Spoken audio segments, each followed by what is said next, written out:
Hello, everybody. Ivor Chester, your music therapist, balance coach. I want to be talking to you today about two of the questions I ask people whenever they are wanting to try and change their life, not just for mental health reasons, because that's the main field I've been working in psych, but also for people who are trying to learn to network, people who are trying to just be more social, people who are trying to have different questions to get different answers.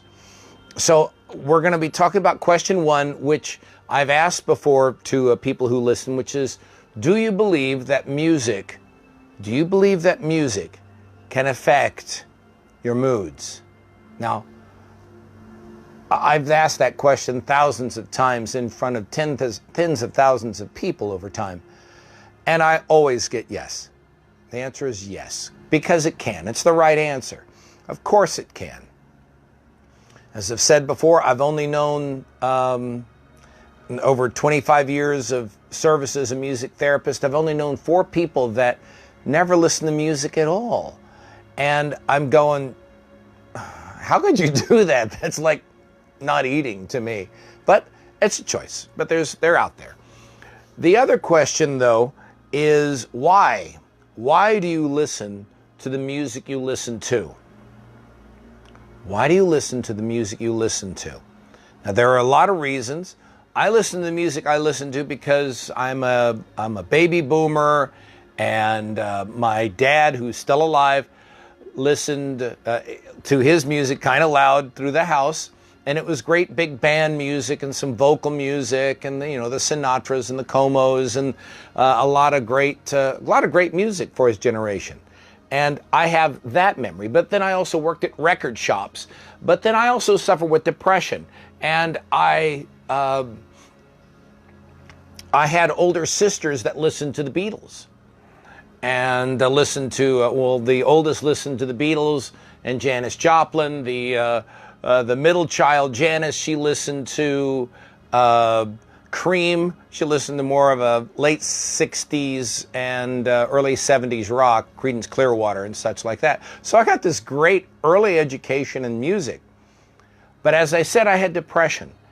And what it did was filter all this music to where by the time I started in 1981 working at a very eclectic record store that sold everything from 78s and wax cylinders to albums and 45s, and then the new birth of the CDs.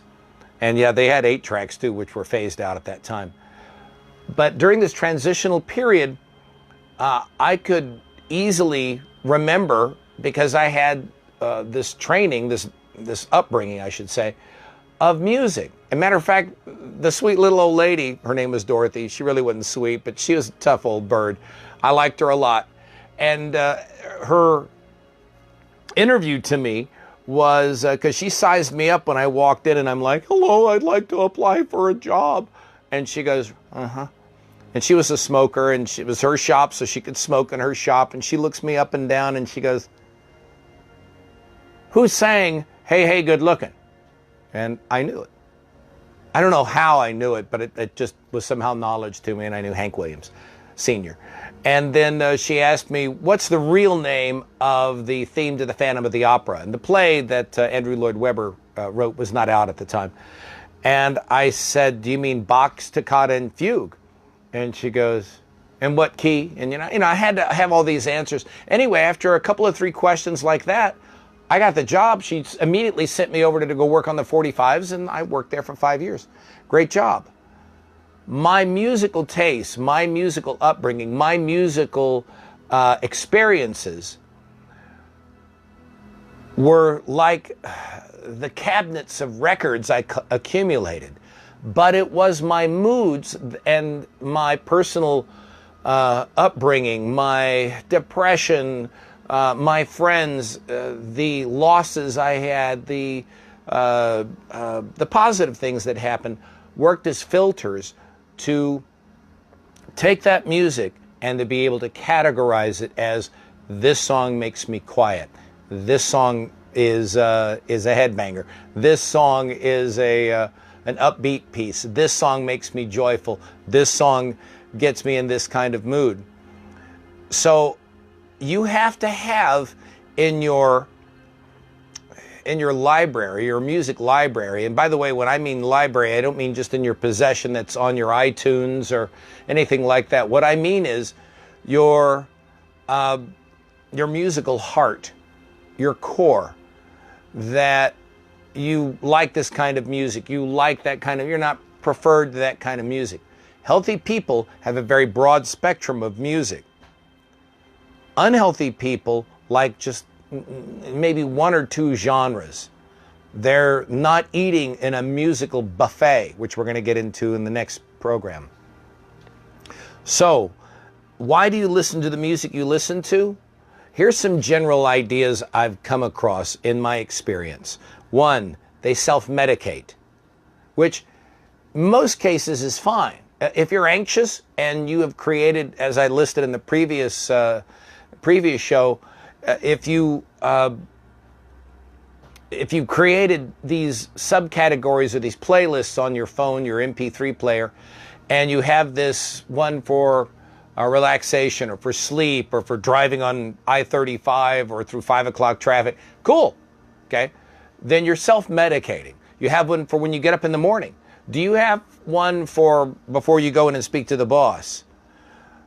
There should be songs about victory. There should be songs about getting back up. There should be songs about overcoming. You need to have those.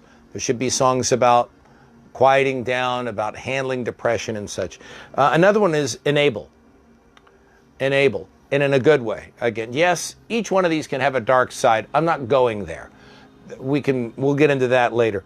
So why you listen to the music you listen to enable the positive things you want to unleash in life. Next one, to escape. Can't be a good thing.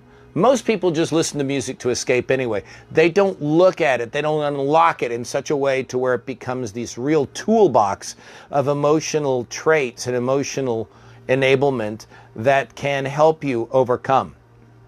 Okay? Encourage. Build you up. Have positive songs to process. Why did that happen to me? Why did she leave? What am I going to do next? This person has passed away in my life. How am I going to manage it? To validate. I've been through it. I've accumulated that information. It's now time to move on. I realize that other people have gone through it. Which, by the way, I've mentioned The Wall last time. Done right, Pink Floyd's Wall, done right, it validates an experience of isolation and depression. But if you just stick with the concept of comfortably numb, and instead of going into the goodbye, the last